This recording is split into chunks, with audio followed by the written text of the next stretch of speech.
Earlier in the show, we saw examples of lives upended by Donald Trump's travel ban. Critics say that the executive order is unlikely to reduce terrorism and that it could even be used by extremists as a recruiting tool. Earlier today, I spoke to Fawaz Gerges about that. He's a professor of international relations at the London School of Economics. So, Fawaz, are you aware of any online reaction, any chatter from ISIS supporters or followers on this? First of all, it's too early because you have, multiple wars going on in Syria and Iraq. I don't really need to hear any chatter at this particular moment or eavesdrop on what ISIS and Al-Qaeda are doing.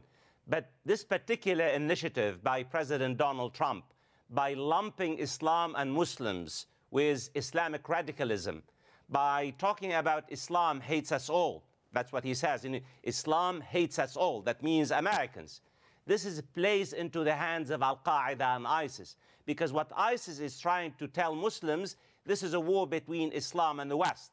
This is a war between Islam and the United States. This is a clash of civilizations. And what Donald Trump has been doing is to basically play into the narrative of ISIS, because he seems to be trafficking in a clash of civilizations. And that's why you're going to see in the next few days and next few weeks, not just ISIS, Al-Qaeda and ISIS are saying, look, we are standing up. We are protecting Islam and Muslims. The United States is the enemy of Islam and Muslims, and so on and so forth. So not exactly what Trump was looking for then? Oh, absolutely not. Remember, if you really want to fight ISIS, you want to convince as many Muslims as possible that the United States is on their side, that ISIS does not really speak for either Islam or Muslims. You want to create a broad coalition, as President Barack Obama tried to do, by empowering local communities in Iraq, in Syria, in Libya, and Afghanistan. The worst thing you want to do is to alienate Muslims. I mean, it's 101. And this particular foolish step on the part of Donald Trump, he basically tells you that he has no idea, what ISIS stands for. He has no idea how to really wage a successful battle against ISIS. In fact, he's providing ammunition, ideological ammunition and motivation for ISIS. Thanks, Fawaz. Fawaz Gerges is a professor at the London School of Economics. So what if you win the battle against ISIS in Mosul and lose the struggle to rebuild the Middle East?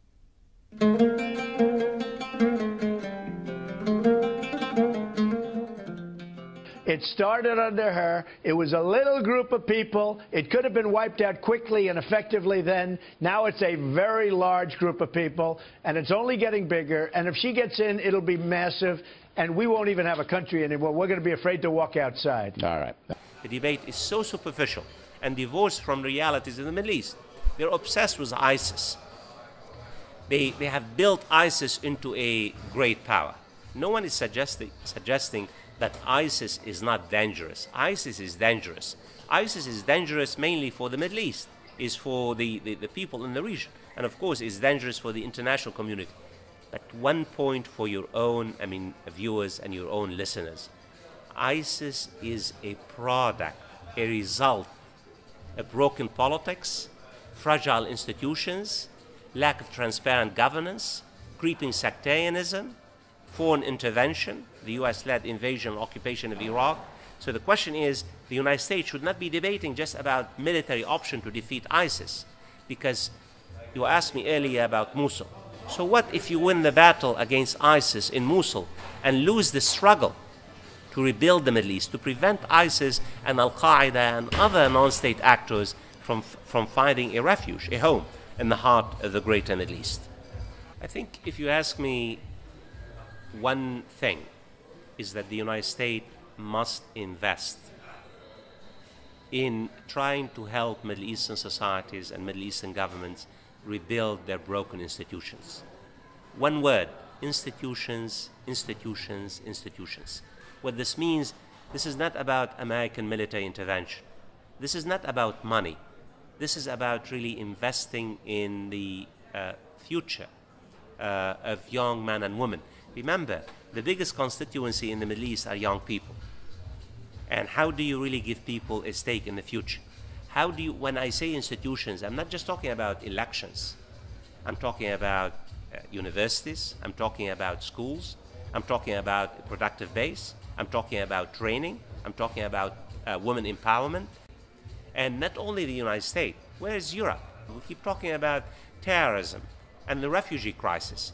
I mean, these are, fundamental challenges facing the international community, both the United States and Europe, and of course, Japan and China.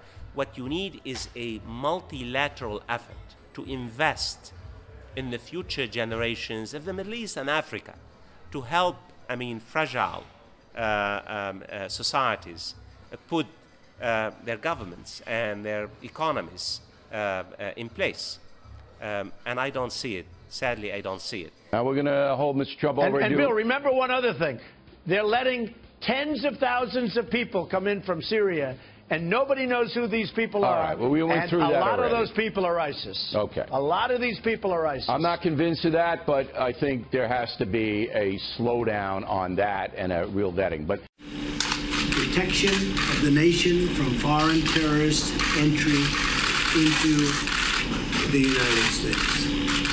It's big stuff. With a stroke of a pen, President Donald Trump signs an extreme vetting executive order. The measure bans refugees from Syria indefinitely and imposes strict controls on travellers from several Muslim countries.